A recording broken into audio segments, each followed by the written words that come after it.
I don't like that persona. Sometimes it can be like a really good way to go, why don't I like that persona? If we go through this list of archetypes that are associated with certain content creators and you just really don't like that person, it might be because the archetype itself is pointing to something that you're not really a big fan of. A lot of people are like, I don't like gurus. I don't like the guru archetype.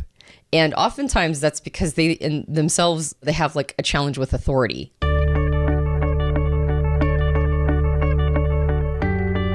Hi, welcome back to the Personality Hacker Podcast. My name is Joel Mark Witt. And I'm Antonia Dodge. So, Antonia, I want to do a fun episode today. I think this will carbonate the space. Dare we? Dare we do something fun? Yeah. I think we dare. Okay. I think we should. All right, let's do it. So a couple months ago, I don't know, time of this recording, I can't remember exactly what it was, but it was recently, in this year, we brought some of our Personality Hacker Profiler training students together, some of our advanced students that were in our advanced and coaching classes and your dynamics class that are looking to connect their profiling and coaching into more of a business and more marketing, sales, getting real clients. And so we're trying to treat this very serious and help people with their business side of it. So we did a 2-day free summit for anyone that was part of those advanced classes. And we held it here in Gettysburg. You could also join us online through Zoom. We had actually a lot of people come into town for it. And it was a really great event. Yeah, it was cool. Yeah. I think a lot of people learned a lot. I learned a lot through it.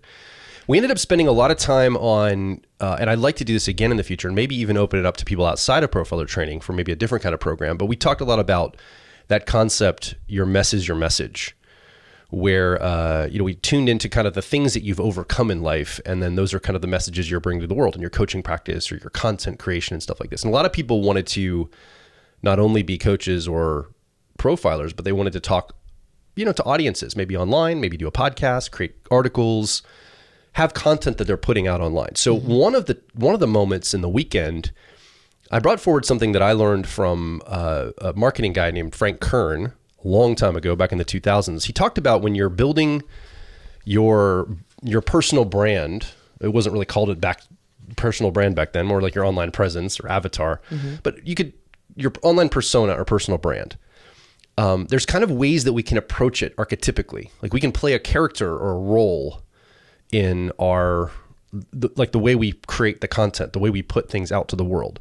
Whether we're like an actual YouTuber influencer or we're influencing maybe old school. Like there's some people that play different character roles from the past and they're still around now, but maybe they're on YouTube. So I want to talk about that a little bit. But today I thought it would be interesting to go through some of the archetypes or personas that people bring forward when they talk about personality types in specific terms and just play with the idea and maybe see if we can map an archetype or a persona to actual people that we can look up and observe and go, yeah, I can kind of see what Joel and Antonia are talking about around that. Yeah. So I thought it'd be fun to do that today. Yeah, for sure. And I think anytime there's a conversation around archetypes, regardless of whether or not the listener is somebody who they themselves want to create content or be an influencer or, be persuasive in mass, right, in a marketing way. Yeah.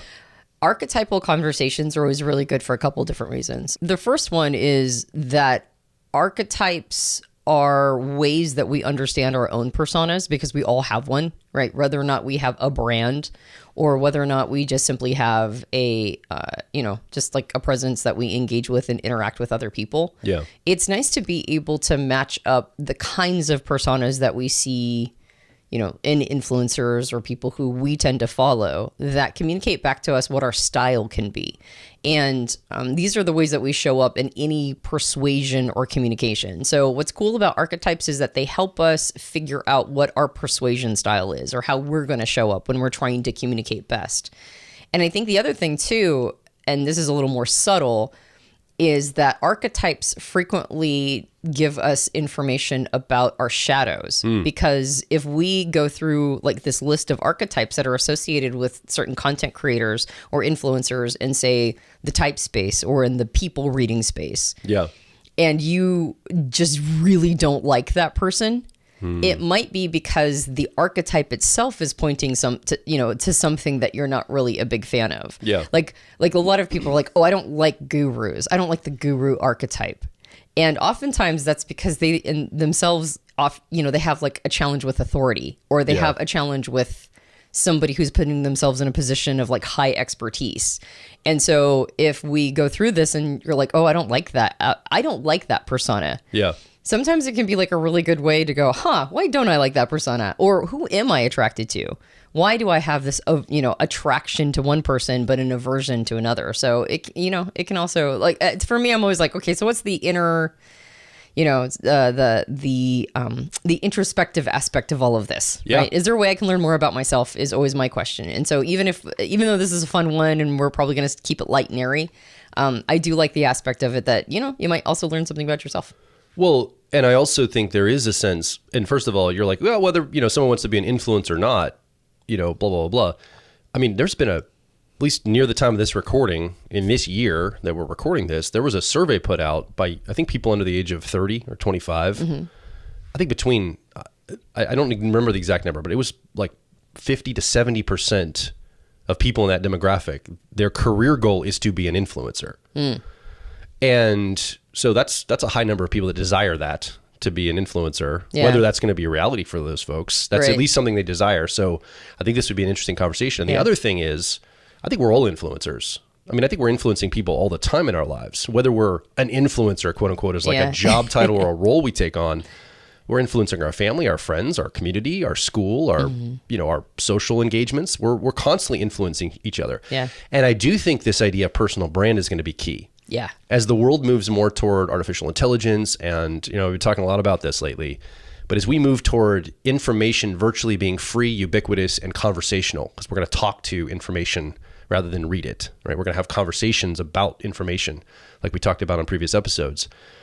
Personal brand is how we're going to distinguish ourselves from each other. In other words, so who I am and and I look at personal brand as like the persona that I bring to the world, right? Joel Markowitz has a certain persona. Right now at the time of this recording, I got long hair, kind of like usually more of a relaxed style, kind of have like a kind of a larger than life kind of presence at like our live events. I try to bring that out. I curate that on purpose. I have another part of me that's more quiet and more serious, but I try to curate this part right now because it works for the brand I need to bring out in more of a way. Yeah, and in this particular context. Yeah, in this context, it works. And so I think as you're listening along, you could also be watching this or listening to this and thinking, yeah, I could curate with intention the way I present myself to the world, especially if I'm doing direct influence. I'm trying to get a message out. Yep. You can curate that, and I think you can get a lot of traction there. Okay, so that's kind of why I think it's cool. So from a personal brand, I know you're eager to get into this, aren't you? No. I was just realizing I'm like, I think I always feel like the need to do a little bit of preamble and to set up the point or the reason why, but I have a feeling that this is going to be interesting all by itself. All right. So like I said, I got this from Frank Kern. Now he only, I think, had like 4 different archetypes that he worked with. And this was under the context of when you're marketing on the internet, you're trying to create content on the internet, you can kind of adopt this. He had this back when I was learning marketing in the mid 2000s. He kind of had this surfer dude persona. He lived in Southern California, I think in San Diego. He had long hair, surfboard. He would shoot these little videos outside his beach house and talk about, yeah, man, you want to live the lifestyle I'm living. You just, you work online and you make some money and you can like live and surf all day and have a laptop lifestyle and blah, blah, blah.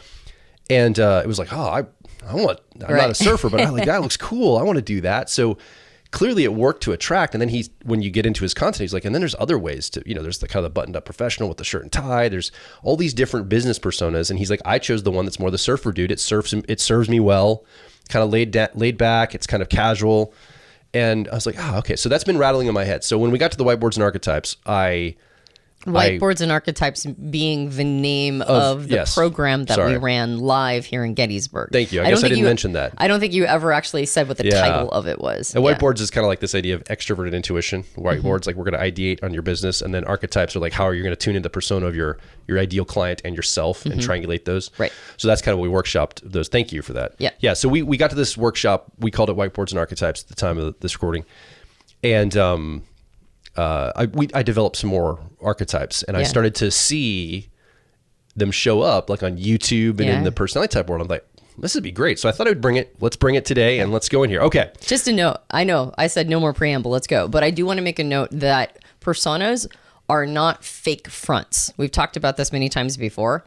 Persona is not a mask of inauthenticity. It's a mask of exaggeration or amplification. So as we go through this, there's no indication that we believe that the people who are representing these archetypes or these personas are being fake. Yes. It's a natural, authentic part of who they are that it seems to be that they're amplifying because that's how they're connecting with their audience. And we all do this. That's basically what a persona is. It's an amplification of an authentic and honest aspect of ourselves that we think is the best one to put forward when we're trying to connect with an audience of some kind. And that could include an audience of one person, right? Yes. And that's what we do. We like show our best self at certain contexts. We like wear a really nice outfit in order to go to a job interview, but then we, we wear like jeans and a t-shirt when we're just bumming around with friends. So, yeah. The persona you go to at the beach.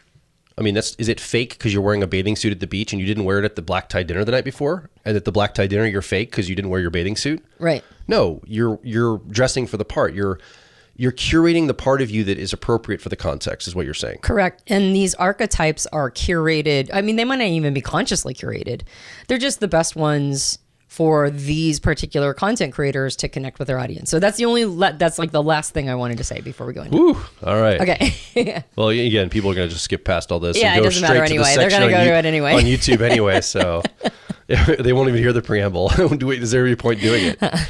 So the first one is this reluctant hero archetype, right? The reluctant hero. I always think of Bilbo Baggins or Frodo. Frodo in particular. Actually, Bilbo is more of the adventurer. Yeah, true. It was Frodo who was the reluctant hero with right. his like the responsibility of the ring. Yeah, and this is I didn't set out to teach this or do this or go for this, but the world demanded it from me. It kind of gave me this opportunity and also pushed me out the door toward it. That's the energy of the reluctant hero. Yeah.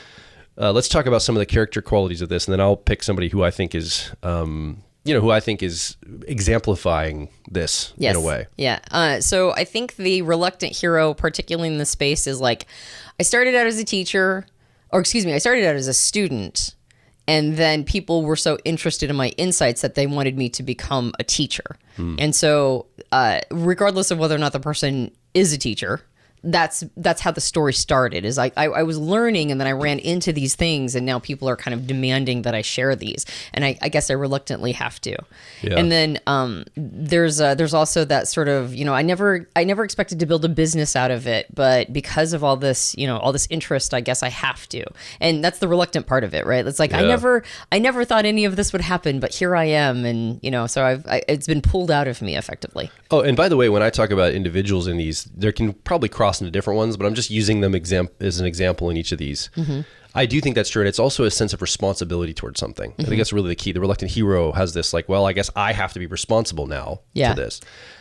Any other comments? Oh, yeah, I was just going to say, and then along with the responsibilities, a sense of like humility and authenticity. Yep. And the reason why people like this tend to be attractive is because others can see them as like in themselves or one of them, right? It's not necessarily like you're pedestaling yourself or putting yourself on high. It's like I'm doing this because of the demand and responsibility, and so I'm just like you, but with this stewardship. Yeah.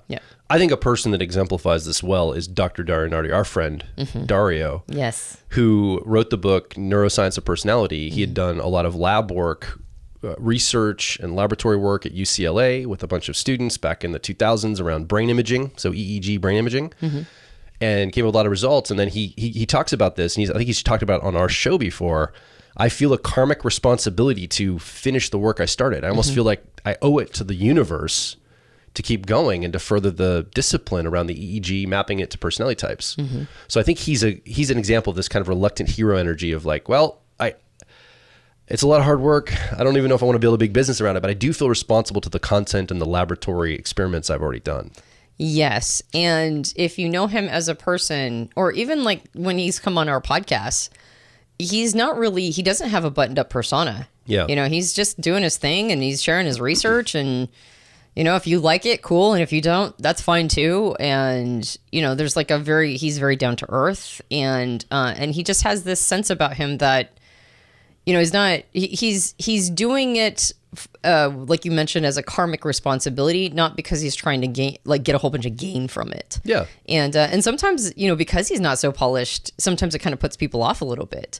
But it's like, well, that's not really why I'm here. I'm not here to sell myself. I'm here to showcase my research or showcase what I'm doing, this responsibility that I'm stewarding. And so it's like he really does feel very down to earth and very, very him, very authentic. Yeah. Yeah. So and if you are listening or watching, I'd love to hear maybe speculative examples that you can think of. It could be in personality type content or conversations, or it could be something else. But how do you see this reluctant hero kind of persona show up for people?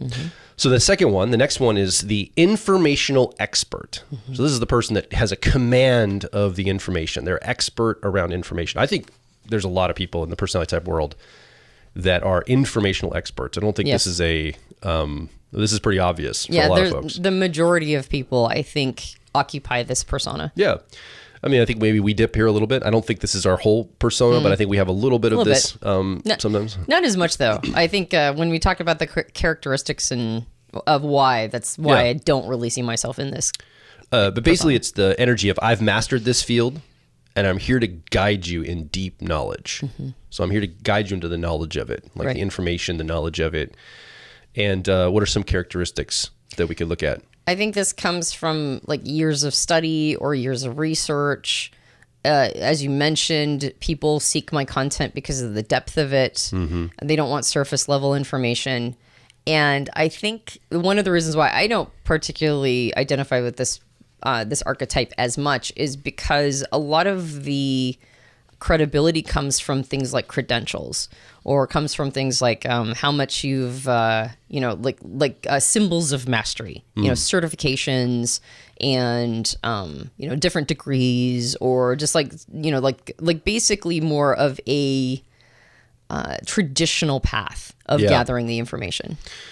Yeah, and so basically what we're talking about is somebody that's like researched, able to synthesize information and give us the nuggets and go very, very deep, like the deep cuts, the hidden tracks, right, on the album, and really understand something underneath it all. And I think a good real life example, there's a few of them I have on here that I think are some YouTubers and content creators that you and I both know and know of. Yeah. Joyce Meng, I think, in her channel, I think she's really very researched and she does a lot of depth work. She goes really nerds out and goes really deep into some of the concepts, and the people on her channel tend to really appreciate the fact that she does research and gives the synthesis. I know she's also talked at like the APTI and other places like that. I think Michael Pierce is another YouTuber that really does a lot of research and synthesizes concepts. You'd said he did, when we did our Big Five versus MBTI podcast, we're kind of comparing the two systems. You should go look it up. It's a great episode if you're listening or watching. You'd mentioned that Michael Pierce did a whole series comparing the two, and you really drew a lot from his depth of research and series to talk about the Big Five on that show. Yeah, and I believe that when Michael Pierce was creating a lot of his content, he was a graduate student, and he was doing a lot of study around that. And he's written his own books. What is it? Moats and, oh gosh, sorry, Michael, I don't remember. Beams and Moats, right? Yeah. And so he wings a lot of Jungian stuff, and it's all been part of his academic career. And really nice person and a good guy. But I think a lot of it is very researched, very technical. And so I think he's a good example of it. By the way, I'm not going to tell everybody where I think you and I fit. I want them to see if they can place us. Oh, really? Yeah, at least not right now. I'd like to, and by the way, I don't think it's informational expert. I'm just saying, I'm just seeing that to you. I want to see how people would report back what they would see here. Yep. I'm curious. Yeah. I don't know. The other person I think would be AJ Drenth in this category too, like the informational expert. Yeah. Yeah. I see he wrote Susan Storm Psychological. He's a personality junkie. Yes, personalityjunkie.com. Personality junkie. Yep. A lot of writing, and he's an INTP preferences. So he has a lot of content for INTPs, but all types. And I think he has gone very deep in the information, and a lot of people were really affected by that. Like I think I think there's a certain type of person, they really like that expert. Yeah. And they like to go deeper into the content. And I think there's a lot of value in that. I've learned a lot from reading those kinds of experts in those different fields. Yep. So that's the informational expert. And I'd love to hear from you too, listening or watching, who else do you think fits in that category? Some of these I have more people than others because there's just more examples. Exactly. Yeah. I think number 3 is the experienced guide. So this isn't so much about information and being the expert. It's more about I've been through this, right? And I've been through this. I can kind of guide you, and it makes the hero of the story is the person that's listening. So it's like you, the listener, you, the viewer. This is for you. I'm just guiding you. I'm just a Sherpa. I'm not trying to tell you how to do it. I'm not necessarily the expert. I have some lived experience here. I want to share about my experience, and then it's up to you to act upon it. But I'm trying to give this to you to go and use it in some way. Well, there might be expertise in here, but that's not the focal point. Exactly. The focal point is to not, dispense a lot of technical information or insight around the content. It's more about transformation, right? It's like the experience guide of like, I've lived through something, and because I lived through it, I've figured out how to navigate through a path, and the path was transformational. And so this is more built on like guiding, coaching, mentorship, trying to help somebody get the benefit of the information. And so it's less technical than it is more experiential. Right? Yeah. The goal is to not dispense information; it's to dispense knowledge or wisdom, and so it's and that's why it makes the other person, the listener, the hero, because they won't be able to get the information unless they go through it themselves. So they have to be the hero, right? Because that's the only way to pick up the information or the content that's trying to be communicated, since it's mostly experiential, mostly transformational, mostly knowledge and wisdom. Yeah, and I think it requires the person that steps in this persona to be vulnerable to it and kind of open up and say, look, I'm not perfect. I got a lot of things. Like I had to learn this the hard way, and here's what I've learned, and I want to share it with you. Yeah. And it's a lot of resonance in that. I just had a call with her recently, met her for the first time over Zoom, and hopefully when we go to Europe for our profiler training, we're going to get a chance to meet her in person. But the YouTuber Wenz, I think she's in Germany. Wenz's. She, I think, exemplifies this kind of experienced guide. She's always talking. She's particularly right now at the time of this recording talking to INFJs on her channel a lot, and she identifies with INFJ preferences. And she says, as an INFJ, here's what I've experienced, and she's got very organized information, some expertise. There's other personas too, but I think she really showcases this kind of, I've been here. I know what it's like to be an INFJ. I know the struggle is real. Here's some advice on what I've made it through to the other side about. I think another person might be like Dan Johnston. Yeah. He does, what is it called? Dreams Around the World. Right? Also INFJ preferences? No, I think he has ENFP preferences. Oh, okay. Oh, that's right. Yes. Yeah. And he does mentorships and, That's right. He holds like, some, or not summits, but like workshops, group coaching workshops and that kind of thing. Yeah, absolutely. Yeah. So I think Dan Johnston would also be an example. And again, if you're any of these people watching this right now, we're not trying to tell you who you are. My FI is like, I don't want to tell you who you are. Right, they're like, the hell you say. We're just seeing if we can play with this in a persona way, and you might identify with a different one, and that's okay. This is just how we're seeing it. And again, I'd love to, if you're listening or watching, or you're one of these people, let us know what you think. Is this kind of the experience guide? Do you see it that way? And that. So let's talk about the next one. So the next archetype is the hometown success story. Right? The hometown success story. We all know that from like movies where, somebody goes away and makes it big and then comes back to the community and like they're the hero of the town, right? Woo! Or they won the battle or got the award or something happened big and they come back and the whole town celebrates them in a way.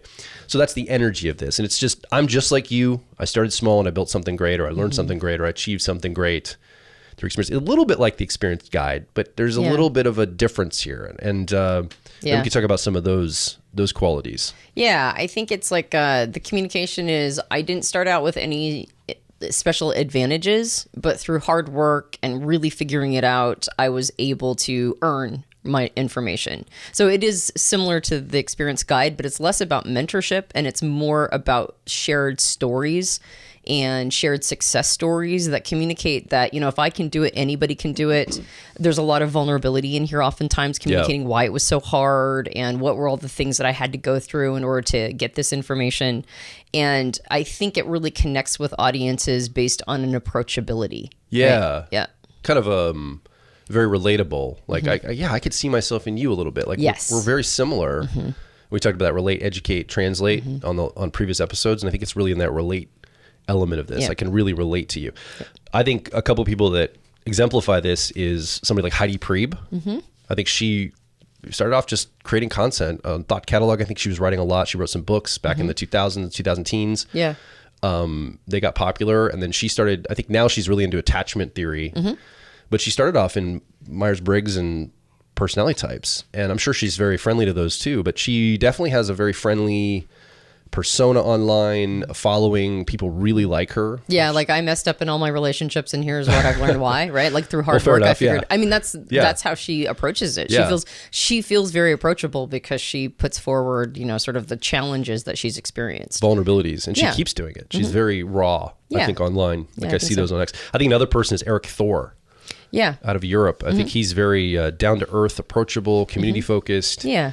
Everybody here might teach content, but I think Eric has kind of this sense of like, I'm hometown success. I'm nothing. You are special, Eric. Don't do me wrong.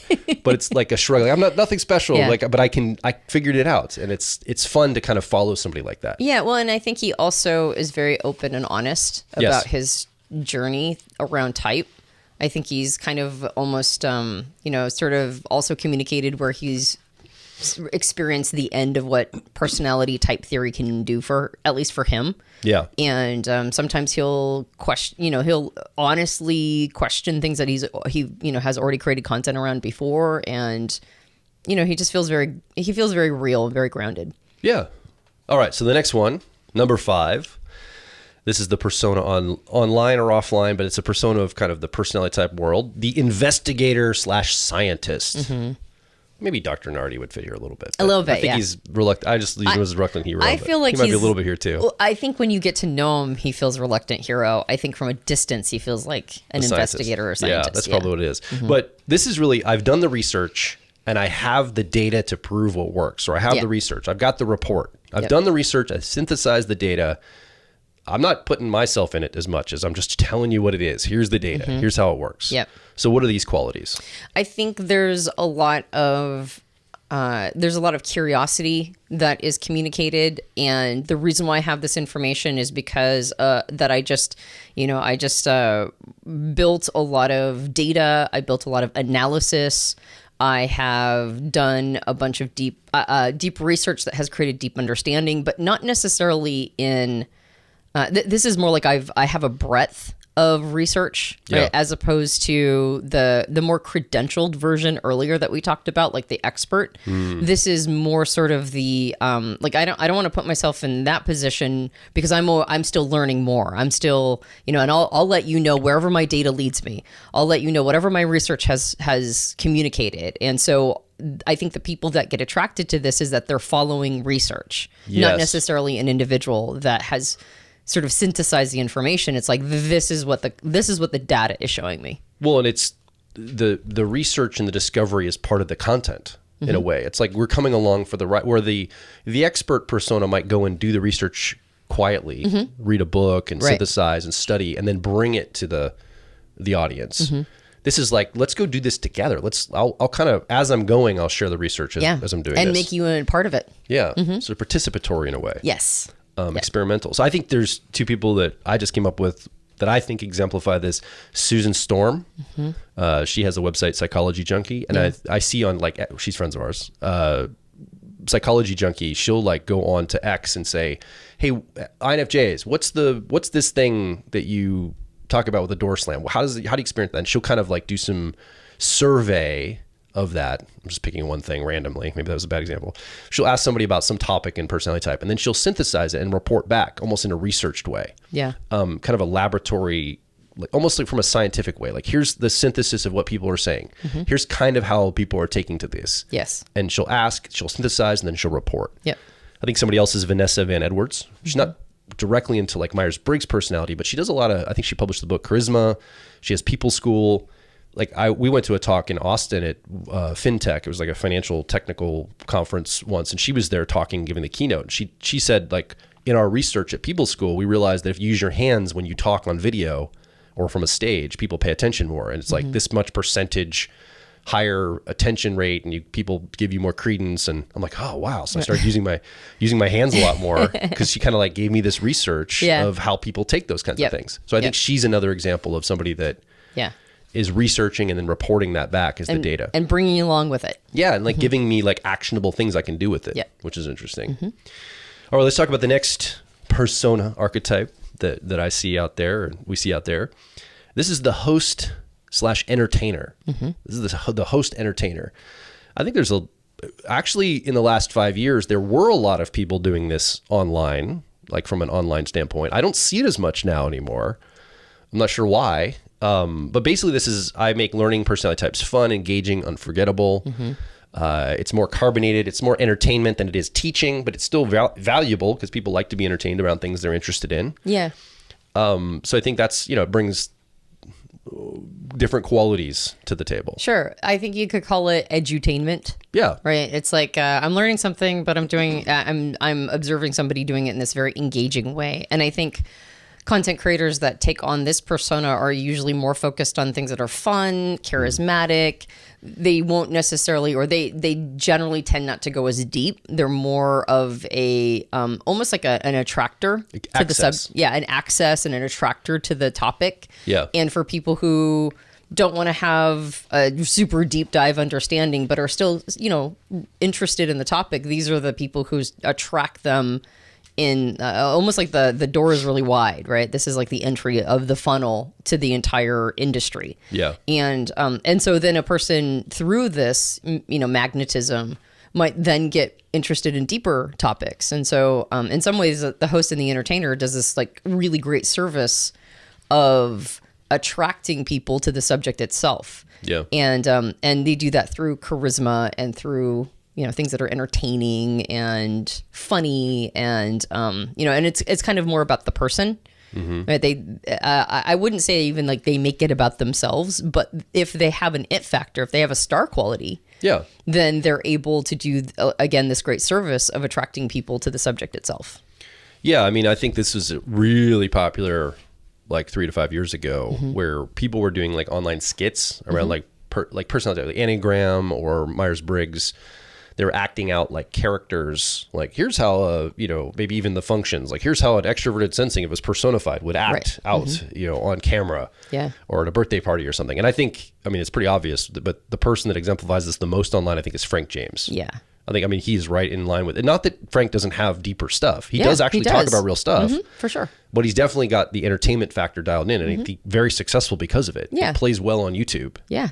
And we were having a conversation with Frank a year or so ago, and a couple of years ago, I think. Yeah, he said like the hardest thing is keep coming up with like the skits and the writing, and that's you got to hustle for this. I always said comedy writers don't know type, and type people aren't comedy writers, and so to find somebody who's like the sweet spot in between can be a struggle. But he does a very good job of attracting people to the subject itself. And then, and like you said, Frank will go deeper in some of his videos. He gets very personal. Yeah. And that's awesome. And then if somebody wants to like go super deep dive, then you have like the scientist waiting for them or the expert waiting for them. You've got other people waiting for them to kind of scoop up people who are ready for a more, like consistent deep dive. Yes. Yep. All right. So that's the host entertainer, number 6. Number 7. Let's talk about this persona. This is more the underground insider. This is kind of the shadowy underground insider. A little exaggeration there, but this is, I know the secret information that others don't, and I'll show you what's behind the curtain. Yeah. Right? So this is almost like walled garden information. These are people who are communicating that they have exclusive knowledge that's hidden from the mainstream. And or maybe forgotten from the past. Right. Yeah. And they brought it like, hey, there's an ancient wisdom here. We've forgotten now I need to bring this. We all knew this in the past, and I'm going to bring it forward again and remind us of something. Yep. You got it. And so there's a lot of like revealing hidden truths and going deeper into an area that only few know. Yeah. And so, there's like a little bit of a walled garden experience around this. Yes. So we were talking to, she's the former president of the Association of Psychological Type International, Carol Linden. And she was telling us that in the late 1980s, she was part of the APTI. No, late. Yeah. Did you say 80s? Late 1980s. Sorry. Yeah, she was part of the APTI. Now, pesky TI. You thought you were going to correct me. Didn't even get your facts straight first. The late 1980s, they were at a conference, the APTI conference. And remember, in the 1980s, most people probably weren't tuned into personality type that are currently listening or watching this, but in the 1980s, Kiersey, Please Understand Me and Please Understand Me Too is on the scene in a big way. So we're talking about temperaments in the 80s. That's where all the conversation around personality type in the Myers-Briggs system is focused, right? It's about temperaments and it's about the dichotomies. 16 types and dichotomies. Yeah, so it's the 4-letter code and then temperaments. 4-letter code and temperaments. This is like the dominant conversation happening.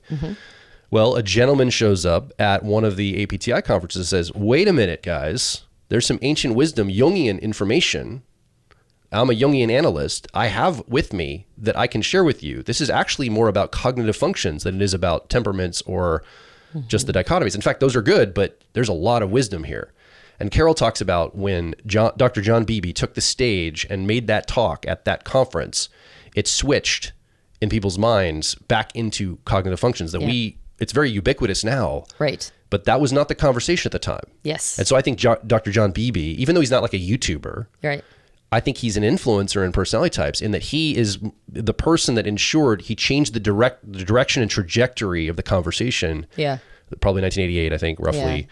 And now we have a very robust understanding of cognitive functions that we use all the time in our coaching and our practice, Antonia. And in fact, a lot of these influencers here will tune into them as well. Absolutely. And we own that underground or insider persona to John. I think he really brought that forward. Yeah, he's on the Mount Rushmore of type, whether you know him or not. If you know anything about cognitive functions, it's because, like you said, Joel, he made sure that type communities were reattuned to functions. And he did that because he was one of the few Jungian analysts that were friendly to type, to personality type. A lot of Jungian analysts took Carl Jung's sort of attitude around the Myers-Briggs system. And Jung was worried that it was going to become overly reductionistic. And so he sort of rejected the whole concept. Yeah. But he didn't know that it was actually going to be one of the major ways that his content lives on in the zeitgeist. So I think he was being a little snobby personally, Jung was. But that said, because of that, a lot of Jungian analysts after him took his same attitude, but John came along and he didn't. He wasn't a snob. John was very friendly to personality type. And so when he got into those communities, he realized that the snobbery had created a schism. And it wasn't like Isabel Briggs-Myers wasn't writing about functions. She did. If you read Gifts Differing, which is her seminal work. Of course.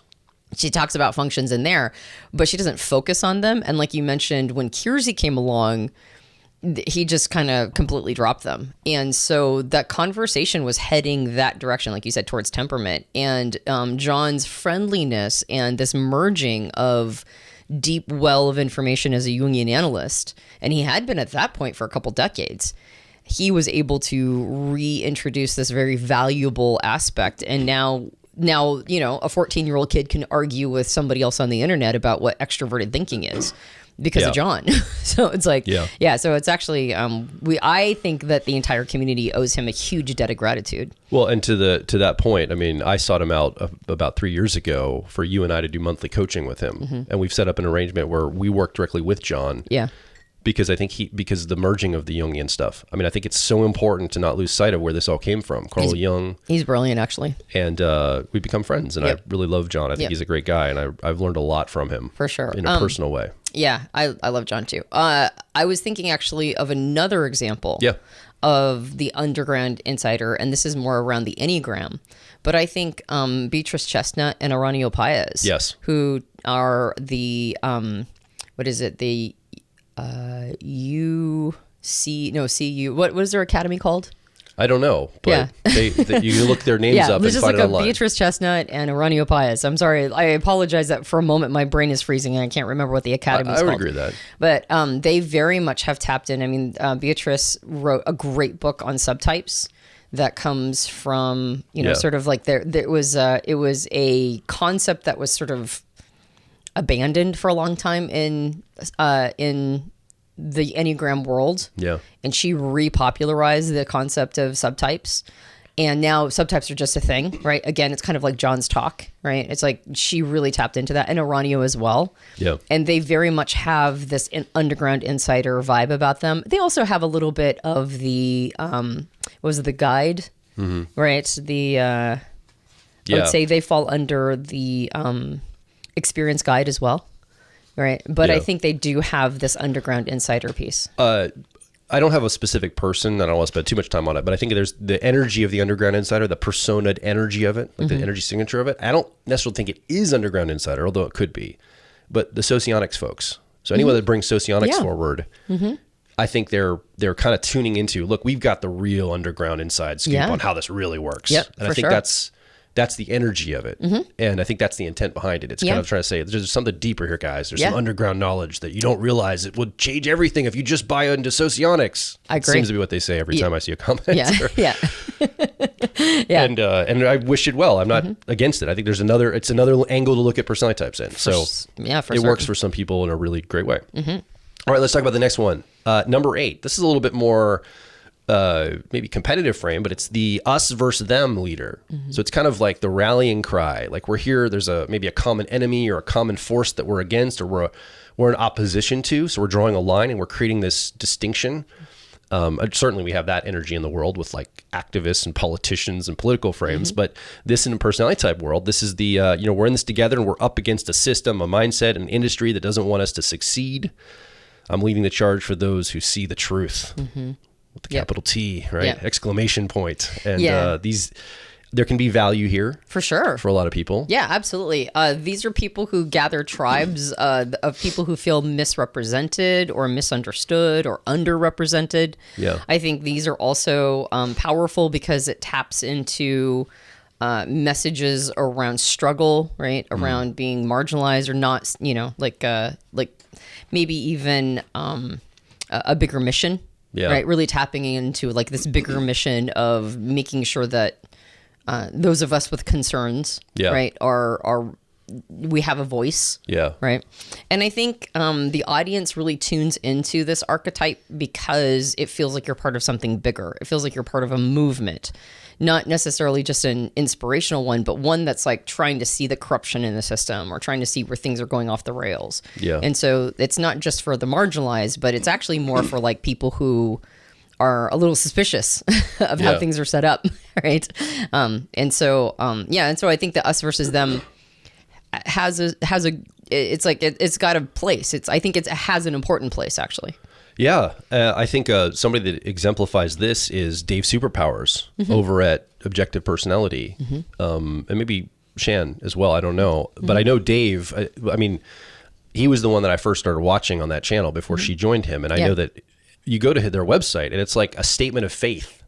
Like back in my old Christian days, like churches would put like, here's what we're for, and these are the core values, and this is what we're against, and we don't stand for these. And you read there, at least right now at the time of this recording, like, we reject subjective personality typing and any kind of credentials, and it's all about the objective, and that over there, that subjective inner, like that's bullshit, blah blah blah. It's like so it's very clear what we're against and what we don't stand for, and here's what we do stand for, and it's got a lot of statement of faith, like here's the faithful will believe this and this is not, and if you don't, you can go away, it's fine. Like, they're kind about it. I don't think these but I think it's very much trying to draw a line and create like if you resonate with this, come join us. If you don't, that's cool. Let's stay over there. Well, and I think they've been very successful at gathering a tribe of people who would like to, like not just follow the conventional wisdom, like that want something that's a little bit more objective, and and I think there's a little bit of the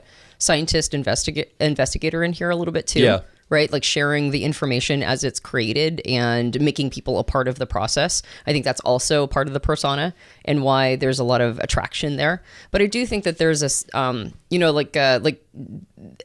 there's a friendliness in the video that the about page is, it's like we're good people and we're kind, we are fun and we see a lot of positivity. But if you are not, if you don't see that there's some corruption in the system, then don't follow us.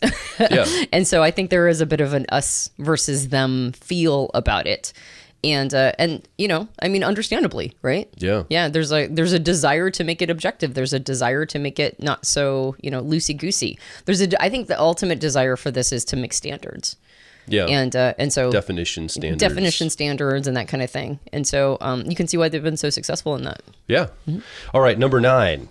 This is the approachable nerd persona. Yeah. The approachable nerd. I think there's a lot of approachable nerds as well. I would agree. The type space. Yeah. I'm deeply obsessed with this topic, but I break it down in a way that's easy, fun, and engaging, even for people who don't usually care about this stuff.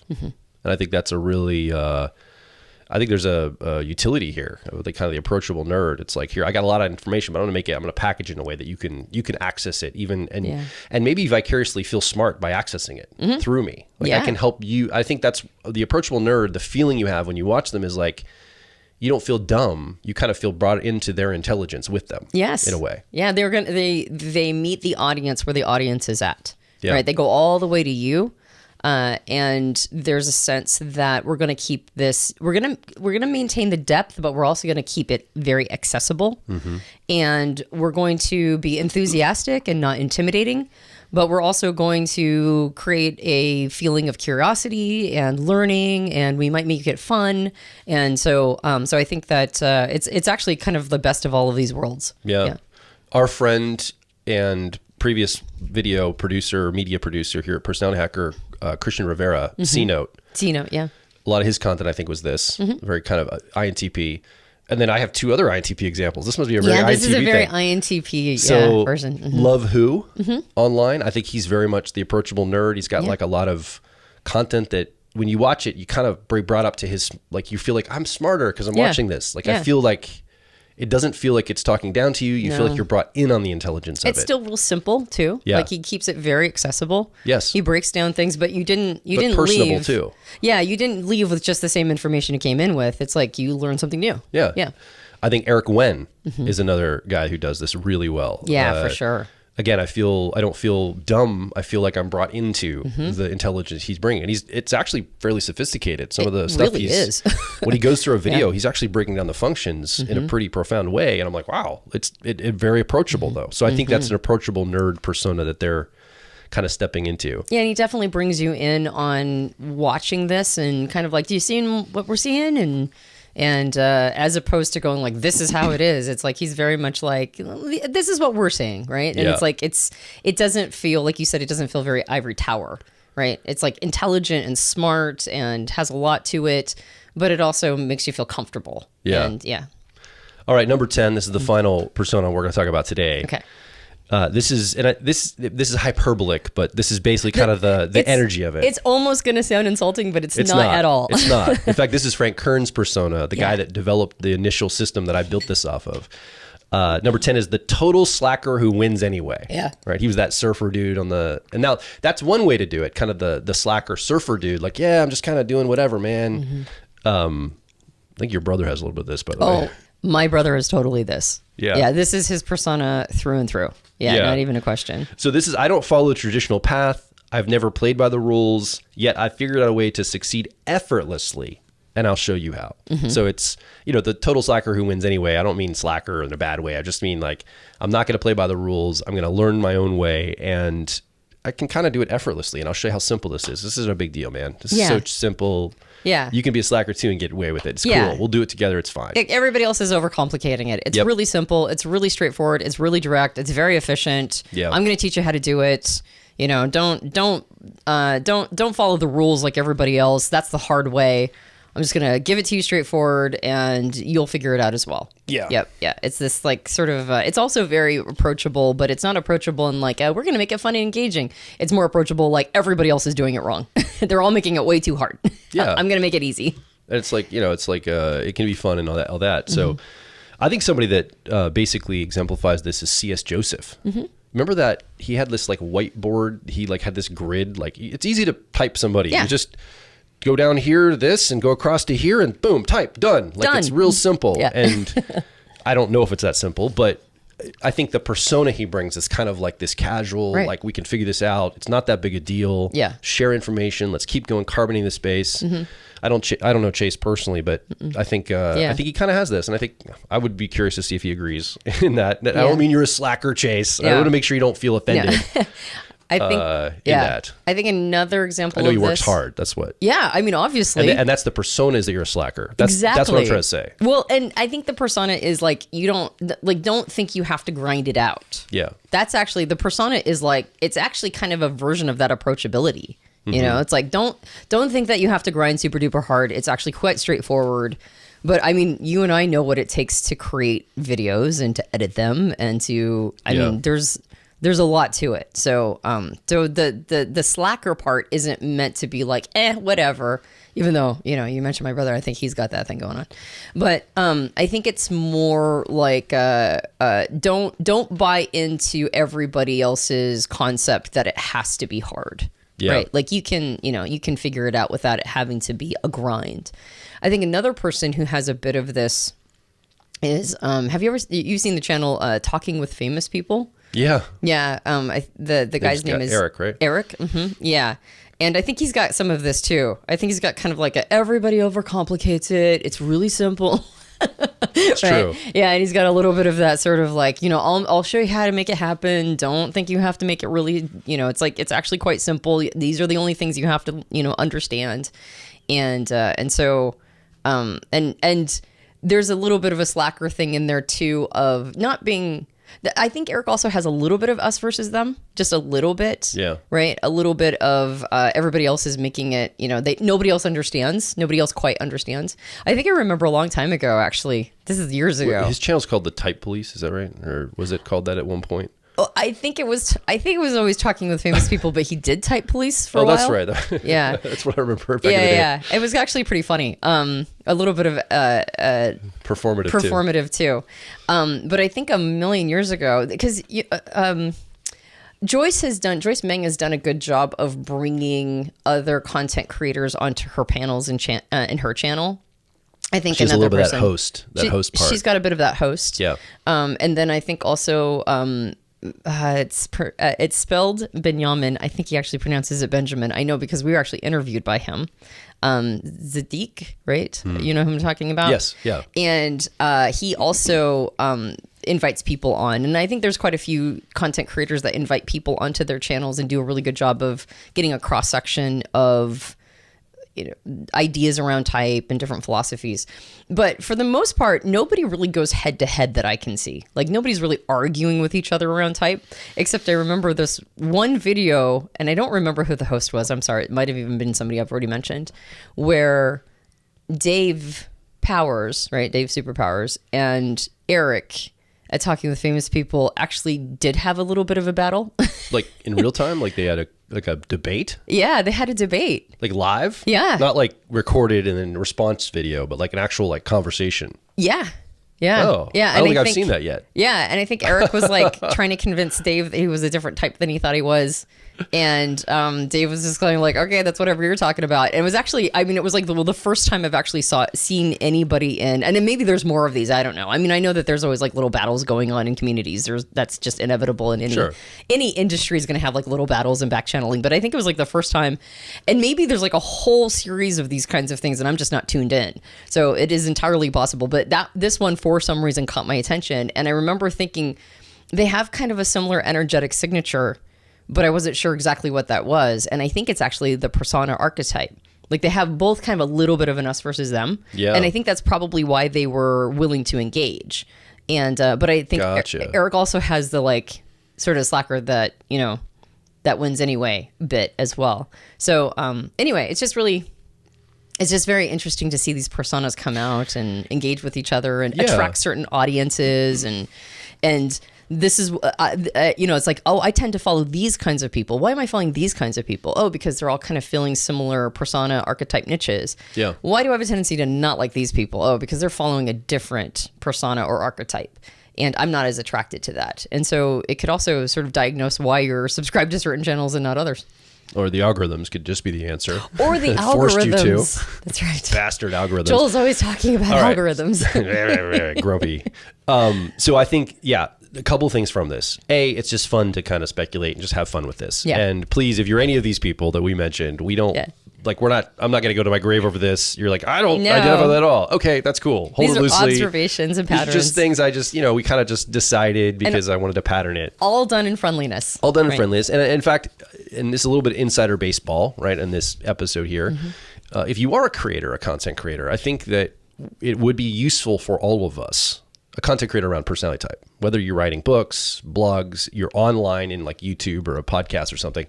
I think it is important that we start to, see a little bit of maybe partnerships, ways we can partner together as people who are interested in this, Because if you look through this, these 10 archetypical kind of personas, obviously each one's going to appeal, to your point, Antonia, to a different type of person. Like some people like to follow more of the expert. Some people like to follow more of the host or entertainer.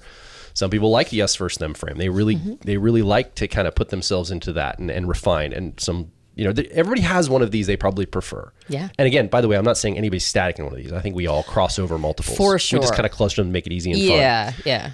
But I think that you can kind of see, okay, yeah, I tend to follow a lot of reluctant heroes in my life. That's interesting. It's interesting if I look around the popular movies I make. So I think this would be like information for you, a person that's just an observer of others.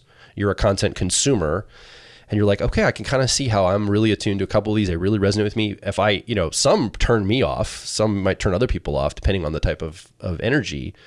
And some turn you on and bring you into that content. So it really depends on how you're wired. And I think that's interesting to think as we think about the type of media we consume or we pursue, or the type of content we pursue or concepts, it's interesting to think about where it's coming from, what kind of energy it's coming from.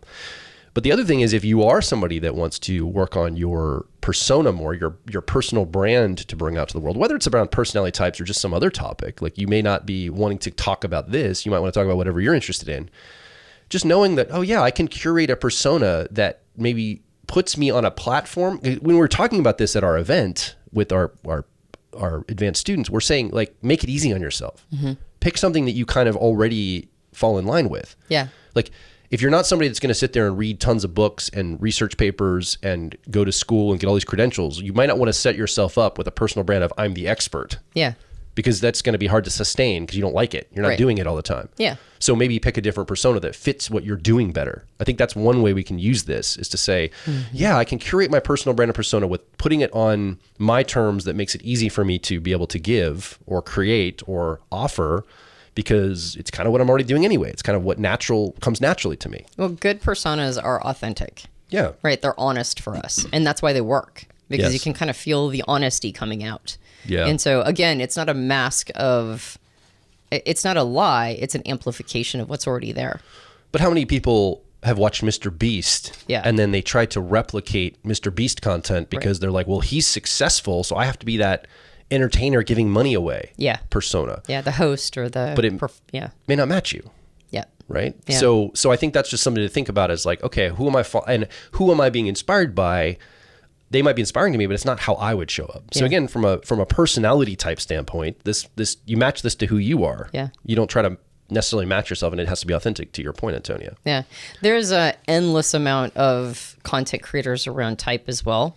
I think we are more tuned into people who've been doing it for a while, right? Because we've been doing it for a while. But if like... Or who I see in my feeds. Yeah, honestly, or who I see in my feeds popping up or whatever. Yeah. And so, I mean, I think the reason why it's been people who've been around for a while is because I have seen them in my feeds over time, right? Eventually they caught our attention, or, we've seen them. But if you're a content creator or an influencer, and we didn't mention you, it was not neglect or like ignoring. It's not a comprehensive list. This is not a comprehensive list. We just grabbed people who we thought filled those niches, and we're maybe known enough so that people can attune. Yeah. I'll invite you right now, if you create content around personality types, whether it's a website, a blog, a video, in the comments below this video or this episode, go ahead and put the link to your channel or what do you do. I think it'd be interesting to bring forward everybody that does content creation. And then I'd be interested if you could also, as a note, say, and I think this is my persona based on your list, guys. Yeah. I think maybe I'm a blend of these two, or I'm really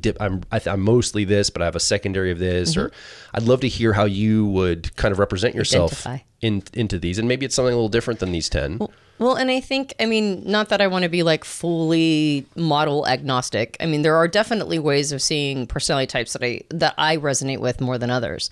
But I do think that there's value in every single archetype. And I think there's value in different ways of looking at these systems.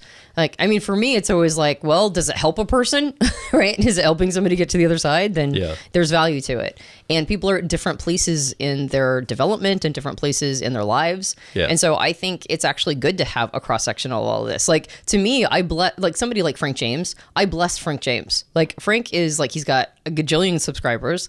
He does a great service for type by keeping it engaging and entertaining. And like I said, he's like, one could argue that he's the entry funnel, right? Like he just is a massive attractor.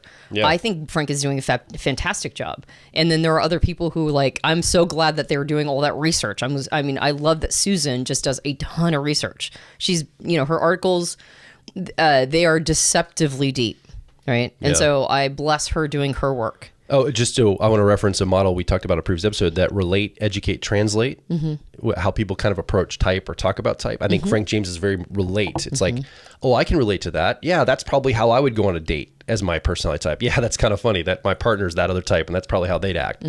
And Susan's very much the educate, much in the educate channel. For sure. Like educate, here's the content, here's the data, here's the information. Yep. And not that you can't be more than one, but that's the primary one they're bringing forward. And that's fabulous. Like, I think I think everybody's got a place here. And so, so this is all done in with goodwill and good spirit, and hoping everybody is successsul. Are we just not going to say it all? I want to just hear from some people. I would love in the comments too under this episode. Right. I would love to see what are you feeling? What are you seeing from myself and Antonia? If you've heard the Personality Hacker podcast, whether you've been for a long time listener or even a recent listener, where would you place us?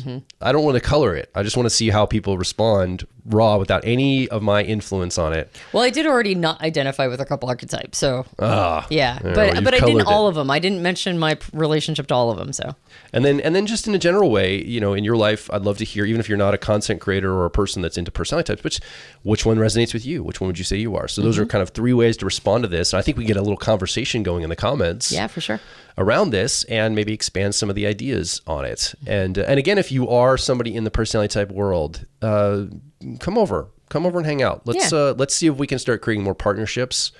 I have the idea that I want to reach out and create some affiliate structures. We have a lot of programs and products and events we want to create here, and I'm wondering if there's a way we can co-create, people that are already creating content or putting things out. Well, maybe there's a way we can have a value exchange through that, where we could help promote each other. At least federate, right? Federate and work in some way. So we're working on some of those things behind the scenes, and I would love to see what comes of that. So if you've been listening and you'd like to make a comment, come over to personalityhacker.com directly below this episode. You can ask a question, leave a comment, or share your story of persona and kind of tuning into maybe one of these archetypes or your experience with them or what you're taking back from it. And we'd love to have you come and share, make your voice heard. Yeah. Will we say it in a future episode which archetype we are? Maybe. I'm very uncomfortable with not closing the loop. Well, we said it at this event at the Whiteboards and Archetypes event, and a lot of students didn't agree with us. They're like, "Well, I see you actually are in this category." So it was kind of it was up for debate. Really? Like, well, I don't know if that's really. It's more like this. I'm like, oh, you see it that way? Okay, that's interesting. So that's why I don't want to color it. I just want to hear raw what people say. All right, fair enough. And if you enjoyed this podcast, you can subscribe to us on Apple Podcasts and a variety of Android platforms. If you leave a rating and review on Apple Podcasts, that makes me very happy. So you should totally go do that, because my happiness is obviously top of your list. Top of your list today, right? To make Antonia happy. You can also subscribe to us on YouTube. We have a video podcast. You might be watching it right now. And if you enjoyed it, you can subscribe, and hit the bell for future episodes. And you can leave a comment in the comment section and talk about whether or not you agreed with our list. And if you are somebody who's a content creator, what do you think you are?